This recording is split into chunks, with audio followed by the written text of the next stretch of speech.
nimekuwa nikitoa elimu sana kuhusiana na sheria ya ndoa kwa sababu mara nyingi sana nimekuwa mahakamani, naona wanawake wanatoka wanalia, au unakuta watu wanalalamika kwamba mahakama imekula rushwa kwenye swala fulani, lakini ukweli ni kwamba kuna vitu vingi vidogo vidogo ambavyo mtaani vinaaminika kwamba ni sahihi, lakini kisheria sio sahihi.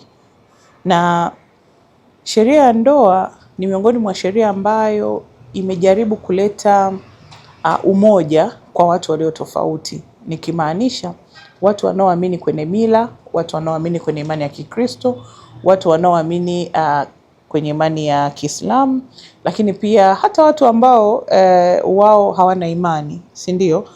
Au kwa mazingira ya tofauti tofauti yanawakuta labda hawawezi kwenda kwenye imani zao, inabidi waende serikalini. Kwa hiyo imetengeneza mfumo ambao wote tunaweza kusikika kwa pamoja. Haijalishi tofauti zetu tulizo nazo, lakini ikifika kipindi fulani mfumo wa kutusikiliza wote kwa pamoja umewekwa. Kwa mfano, ukihitaji talaka, wewe kama ni Mkristo unaweza kwenda mahakamani ukapata, kama ni Muislamu unaweza kwenda mahakamani ukapata, kama ni wa kimila unaenda mahakamani unapata, kama wewe ni wa serikali unaenda mahakamani unapata. Hivyo hivyo kwenye matunzo ya watoto, mgawanyo wa mali. Kwa hiyo ni mfumo uliotengenezwa kwa ajili ya kujali watu tofauti, lakini kuwaweka pamoja. Tangu mwanzo hatukuwahi kuwa na kitu cha 50 kwa 50. Sheria haijawahi kuwa na kitu cha 50 kwa 50. Kifungu cha 114 cha sheria ya ndoa sura 29 kiko wazi.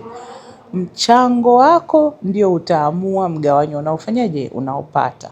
Sasa kazi za ndani na majukumu ya mama ya nyumbani au baba anayekaa nyumbani yanachukuliwa kama mchango kwenye kumfanikisha yule aliyekuwa anatafuta kipato kupata. Kwa mfano, ukirudi nyumbani unakuta nyumba safi, mwenzako ana deki, anawatunza watoto, anakupikia chakula. Hivyo vitu vyote akivifanya kwa miaka 15 tayari ni mchango wake. Kwa sababu kama yeye angeenda labda kutafuta, si ndio, labda huku nyumbani mngehitaji kuwa na wafanyakazi 2 3. Umeona? Kwa hiyo unapokuja kwenye kugawanya mali, tunaangalia wewe umechangia kwa namna gani na kwa kiasi gani. Ukweli usemwe, na hii inatutofautisha na watu wengi sana, mawakili na watu wengi sana. Ukweli ni kwamba inauma wewe kutafuta zaidi, alafu mwisho wa siku mtu anakuambia kwamba inatakiwa mfanye 50 kwa 50. Hiyo inauma, yani kibinadamu. Lakini ukweli utabaki pale pale, hatuna kitu kama 50 ya 50. Unapewa kulingana na ulichochangia. Kama ulichangia kazi za ndani, wewe utapewa kulingana na ulivyochangia kazi za ndani. Wanaangalia vitu vingi. Mtu atasema tu alikuwa mama wa nyumbani. Kama ulikuwa mama wa nyumbani, obvious tunajua mama wa nyumbani shughuli gani anafanya. Lakini pia kuna mama wa nyumbani na anafanya kazi. So unajua wale ana genge lake pale pale. Huyo mchango wake yule tayari kuna kipato kinaingia. Kwa hiyo mahakama huwa inaangalia hali ya maisha mnayoishi, muda uliokaa na huyo mtu, kwa sababu huwezi kumlinganisha mama wa nyumbani wa miaka 2 na mama wa nyumbani wa miaka 30. Umeona? Lakini pia inaangalia mali zilizochumwa ni kwa ukubwa gani, si ndio? Kwa hiyo na ndio maana hauwezi kusema kuna kiwango exactly cha mtu kupata. Kuna atakayepata 10, kuna atakayepata 20, kuna atakayepata 45 kulingana na mazingira ya kila kesi. Mali zinakuwa za watoto pale mkeo mmefariki. Urithi ndio una watoto, lakini mali ni za wanandoa. Wanandoa mkiwepo hakuna mali za watoto. Watu wengi watakwambia sisi tunachuma kwa ajili ya watoto. Hiyo ni maamuzi yenu nyie. Lakini kisheria yule mchumaji ndio mwenye nini? Mwenye mali, si ndio? Kwa hiyo nyewe wenyewe mnaweza mkaamua kwamba bana hii mali tuwape watoto. Umeona? Tunasema huo ni urithi unatoa ukiwa bado uko hai. Umeona? Au unaweza kutoa kama zawadi. Hiyo inaruhusiwa, lakini pale tunapoenda kugawanya, hauwezi ukaikuta mahakama inasema hizi mali tunaziacha kwa sababu ni za watoto ndio tuzigawe. Wao watawagawia wanandoa, alafu nyie wanandoa sasa mtafanya maamuzi ya kuwapa nini? Watoto. Hatuna mali za watoto. Na hii kitu wanawake wengi sana wakiwa mahakamani utawasikia wanakwambia, hizi mali tulizochuma mimi na mume wangu mimi naomba tu zibaki zile za watoto. Watoto muda huo ana miaka 8, 9 anapewaje huyo mtoto? Kwa sababu mali hata mtoto, ili mtu awe mtoto chini ya umri wa miaka 18, hata inavyoandikwa pale kwenye hati, si ndio? Itaandikwa labda mtoto wangu mimi anaitwa labda Genesis, si ndio? Genesis Bipa Ibrahim in care of Noelina Bipa Ibrahim. Kwa hiyo bado msimamizi ni wewe nani? Mzazi, mpaka pale atakapofika kwenye umri wa kifungu cha 10 kifungu kidogo cha kwanza kinaeleza wazi kwamba tuna aina mbili za ndoa.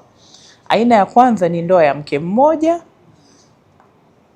na aina ya pili ni ndoa ya wake wengi. Hatuna ndoa zaidi ya hizo mbili tu, ya mke mmoja au wake wengi, na kuna namna 3 za kufunga hizi ndoa, ambayo namna ya kwanza ni ya kidini kwa imani ya kila mmoja wetu. Umeona, ya kwangu mimi Mkristo, kwako wewe Muislamu. Namna ya pili ni kimila na namna ya 3 ni kiserikali. Sasa most of the time watu hizi namna za kufunga ndoa ndio wanazichukulia kama ni aina za nini na ndoa, lakini Tanzania hata vyetu ukiviangalia vinaonyesha mke mmoja, kwamba hii ni ndoa ya mke mmoja au ni ndoa ya wake wengi. Kwa hiyo tuna ndoa mbili tu Tanzania. Umeona, na namna ya kufunga ni kama hivyo nilivyokueleza. Sasa wakati sheria ya ndoa inatungwa, kulikuwa unajua sheria inapokuja ina kitu inataka kutibu. Umeona, kwa mfano kabla ya kuwa na harakati za mitandaoni tulikuwa hatuna Cyber Crime Act, si ndio? Tulikuwa hatuna sheria ya makosa ya mtandaoni, lakini mwaka 2015 makosa yanazidi, sheria inafanyaje? Inatungwa. Vivyo hivyo na sheria ya ndoa. Sasa siri ya kifungu cha 160 ilikuwa zamani wanaume walikuwa wanaoa sana, tumeweza kuoa wanawatelekeza yani ile njoo tukae ilikuwa sana. Kumbuka zamani ndoa zilikuwa ni za kimila, nikikutolea mahali nimekuvuta ndani tayari umekuwa mke wangu, au nimekupa mimba wanakwambia huyo mchukue mahali utakujaga kulipa. Lakini baada unakuta mtu anakata miaka 15 baadaye anamfukuza. Kwa hiyo kwa sababu kwa kuna wimbi la watoto wengi mtaani ambao wako na mama zao bila msaada wowote, ndio ikatengenezwa dhana ya nini? Dhana ya ndoa, kwamba mnapokaa miaka 2 au zaidi na mkapata hadhi ya nani? Ya mume na mke. Hiyo ni very important. Mkapata hadhi ya mume na mke, ikitokea mmetafakuriana, unaweza ukaja mahakamani hiyo ukithibitisha hiyo dhana ipo, ili na wewe upate chochote kitu. Kwa sababu ukienda kwenye sheria nyingine ni vigumu sana kumlinda mtu anayefanya kazi za ndani. Zenyewe zinaangalia financials, zitataka risiti. Ukisema umechangia inabidi uje uthibitishe kabisa kinginjangija kwamba umechangia. Lakini sheria ndio iko very lenient kwamba bana huyu alikuwa anafanya kazi za ndani, ngoja na zenyewe tuzifanyeje? Tuzitambue. Kwa hiyo ndio ikapelekea kuwa na dhana ya nini? Ya ndoa. Kwa hiyo watu wakienda mahakamani wamekaa zaidi ya miaka 2 na wakapata hadhi ya mke na mume, wanaruhusiwa. Mahakama itavunja ule uhusiano wao, kwa sababu pia unajua mahakama haiwezi kugawanya mali kabla haijavunja. Na hiyo ndo essence kubwa, itavunja, itagawa mali na pia kuangalia watoto. Kwa hiyo kusingekuwa kuna watoto, kusingekuwa na watu wanaotelekezwa, dhana ya ndoa isipokuwepo. Kwa hiyo huwezi ukakaa mtaani ukasema mimi nina ndoa aina ya dhana ya ndoa. Hiyo haipo. Hivi unajua watu wengi hawaelewi umuhimu wa ndoa nadhani. Unajua mwanamume au mwanamke wanaweza wakatengana leo, kakaa miaka 15 bila pamoja, lakini siku akifariki wanamtafuta mke wake. Kwa nini tunafanya hivyo? Yaani vitu vingine tu ni wewe mwenyewe na upeo wako kuvifikiria. Umeona? Leo unaweza kukuta kwa mfano hizi story tunazisikiaga, labda mume alikuwa safarini kadanganya kwamba anaenda kikazi, akapata ajali na mchepuko wake. Huwa anamsubiri mchepuko aje amhudumia au anarudi kwa mke. Kwa sababu gani? Hivi ni viapo watu wanakula. Hizi ni nadhiri. Kwa hiyo ndoa ni kitu cha msingi sana. Akiwezi kuwa tu eti tumekaa miezi 6 imekuwa ndoa, miezi 3 imekuwa ndoa. Hamna hiyo kitu, hamna. Dhana ya ndoa sio ndoa. Kwa sababu kwa mfano ukikaa na mwanaume labda miaka 3, kweli mtaani wameshakujua kama nyewe ni mume na mke. Kesho akienda akafunga ndoa ya Kiislamu halali, wewe una chako. Huwezi kwenda kudai kokote. Kesho akifunga ndoa ya Kikristo halali, hauna chako. Huwezi kudai chochote kwa sababu ile ilikuwa ni dhana ya ndoa. Na dhana ya ndoa inathibitika tu mbele ya mahakama. Sio kama ni mtaani timi na dhana ya ndoa ni ukiwa mahakamani uthibitishe kwamba wewe huyu ni kweli mmekaa kipindi cha miaka 2 umepata hiyo reputation. Kwa hiyo mkishakuwa mbele ya mahakama ndio hivi vitu vinaweza vikaibuka, lakini mkiwa mtaani huko, sogea tukae wako atakuacha hapo, ataenda akatafuta mtu akamtolea mahali, atamuoa na hauna kitu cha kumfanya. Hawara kwenye sheria ni principle sijui ni principle hata sijui inaitwa concubinage. Uhawara. Kuna watu wanakaa miaka 15, labda kwa mfano umekaa na mume wa mtu kwa miaka 15, wewe ni hawala. Umeona? Na sheria utakuita hivyo concubine, you are just a concubine. Kwa sababu kwa mfano kama huyu mtu alikuwa na ndoa ya Kikristo. Ndoa ya Kikristo ni ya mke mmoja. Hakwenda kuivunja kihalali akapata talaka yake. Akakaa na wewe miaka 15. Mke wake bado ni yule wa kwanza. Wewe muda wote huo umekuwa nani? Hawala. Unakuta labda mtu ana ndoa pia hii, unajua Kristo wengi wanafanya. Makanisani sikuna ugumu. Wataonekanaje, wanaogopa kufanya zile taibu za talaka. Anatafuta mwanamke wake, anaenda wanabomani, wanafunga ndoa. Akiuzwa mna ndoa anasema sina. Huyu aliyefunga ndoa ya pili, huyu kipindi chote atakachokaa ni hawala. Kwa sababu ili uweze kusema kwamba wewe una ndoa, lazima misingi ile iliyowekwa ya kufunga ndoa ifanyeje? Ikamilike. Na ndio maana tunaambia watu, ndoa sio sherehe. Nenda kahalalisheni uhusiano wenu. Unaona zile ndoa za haraiki, unadhani huwa ni kwa nini zinafanywa? Zile ni initiative ya kuhalalisha mahusiano, watu tayari wameshakaa muda mrefu, sasa tunaamua kuyahalalisha. Kumbuka nimekwambia nia ya ndoa, nia ya sheria ya ndoa ni kuwakutanisha watu ambao wako tofauti kwa pamoja. Kiimani unaweza ukatoa talaka, na kiimani hiyo talaka inafanyaje? Ni sawa kabisa, na kiimani ndoa imevunjika na unaweza ukaoa mke mwingine.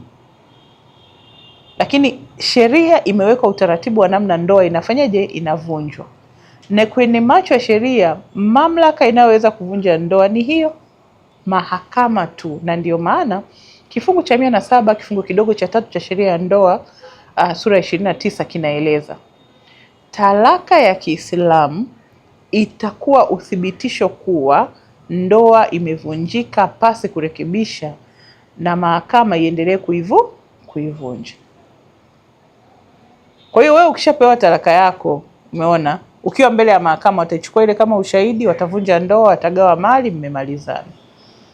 Kitu cha kwanza ambacho kiko sana mtaani ni pale watu wanapoachana wakiwa na ndoa ya kwanza, kitendo cha kwamba wameshaachana muda mrefu hakivunji ndoa. Hata wachane miaka 30, kama ndoa haijavunjwa na mahakama bado ipo. Hiyo ni kitu cha kwanza. Katika imani zote. Hiyo ni ya kwanza. Kitu cha pili, mchango ndio unaamua upewe kiasi gani. Kitendo cha nyewe mmeoana hakikupi haki kwenye mali za nani? Za mwenzako. Watu wanaelewa nishakuwa mke wake mimi, tutagawana nusu kwa nusu. Babu wewe hamna unachopewa. Utaondoka mikono mitupu, utaishia kusema mahakama inakula rushwa.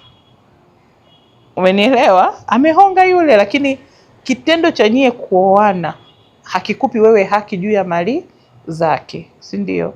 Lakini kitu kingine ambacho watu wengi hawakijui ni kwamba katika ndoa kila mmoja anaweza akawa na mali zake. Na sheria inawaruhusu nyie kuwa na mali kwa kila mmoja. Ndio. Kwa matatizo machache au wingi niliyoweza kuhandle, wanandoa wengi hawazungumzi. Yaani mawasiliano katika ndoa sio mazuri na yanafanya ndoa nyingi zinavunjika. Yes. Huyu anahisi kama anaonewa, lakini anategemea mwenzake aote kwamba anamuonea. Umeona? Yeah. Kwa hiyo wakiweza yani kuna ndoa nyingi sana ambazo watu wakizungumza vizuri, wakaelewana, ukamsikiliza mwenzako akakusikiliza, mkafika solution, haziwezi kufanyaje? Haziwezi kuvunjika. Lakini pia wanawake wengi wanaingia kwenye ndoa kwa mategemeo ya kutunzwa na waume wao. Kweli sheria inakuruhusu utunzwe, umeona, lakini it's high time na wewe especially pale unapoona kwamba unajimudu wewe mwenyewe. Wewe nenda kwenye ndoa kwa ajili ya furaha ya ile companionship, udugu unaoupata unapokuwa na mume, lakini sio zaidi ya kufanyaje? Akutunze. Kwa sababu hiyo ni kilio cha wengi.